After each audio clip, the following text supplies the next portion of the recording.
ఆయన నమ్ముకొనటానికి సరిపోయినటువంటి దేవుడు. అర్థమవుతుందా? ఆపత్కాలమున నమ్ముకొనదగినటువంటి సహాయకుడు. పొద్దుగూకులు మనం ఎంతైనా చెప్పు నాబోటోడు దేవుణ్ణి నమ్మనరా బాబు అంట, నమ్మం.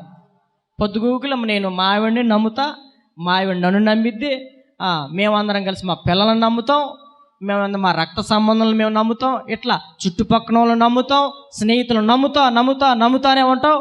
ఒక రోజున ఏమవుతావు?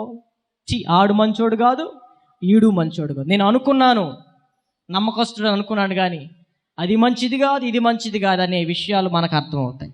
కాబట్టి నా దేవుని ప్రియులారా, మనకు అర్థం అవ్వాల్సిన విషయం ఏంటి? రాత్రి మనము తగని వారం, ఈ నైజం మారాలి. రాత్రి మనం ఎలా మారాలంట?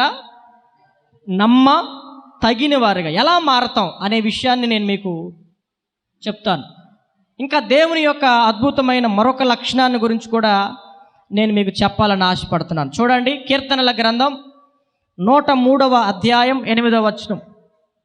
కీర్తనల గ్రంథం 103వ అధ్యాయం 8వ వచనం. యెహోవా దయా దాక్షిణ్య పూర్ణుడు, దీర్ఘశాంతుడు, కృపా సమృద్ధి గలవాడు. ఆయన ఎల్లప్పుడూ వ్యాజ్యమాడువాడు కాడు,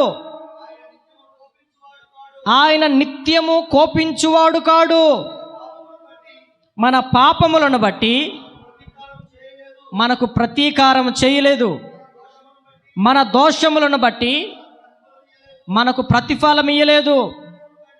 భూమి కంటే ఆకాశము ఎంత ఉన్నతమో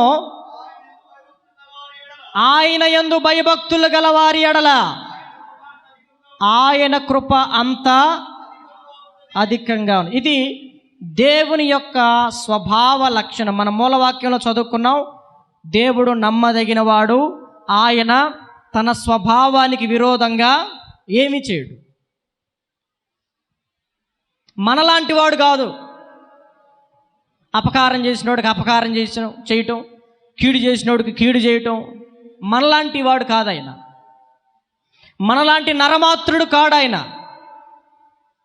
ఒకళ్ళని ఒక రకంగా ప్రేమించి ఇంకొక రకంగా ప్రేమించే దేవుడు కాదు. ఆయన గురించి ఇక్కడ రాసింది కదా, యెహోవా ఎవరు? దయా దాక్షిణ్య పూర్ణుడు. ఇంకా ఆయన ఎవరు? దీర్ఘశాంతుడు. ఇంకా ఆయన ఎవరు? కృపా సమృద్ధి గలవాడు. ఇంకా ఎవరు? చాలా ఆయన స్వభావ లక్షణాల గురించి భక్తుడు రాశాడు.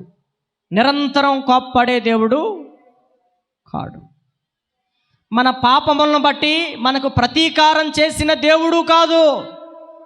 ఆయన తన స్వభావానికి విరుద్ధంగా ఏది చేయడు. కాబట్టి నేటికి మనం బ్రతుకున్నాం. దేవునికి స్తోత్రం, హల్లెలూయా.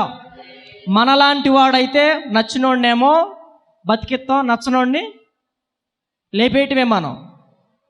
కొంతమంది ప్రార్థనలు కూడా అలాగే ఉంటాయి.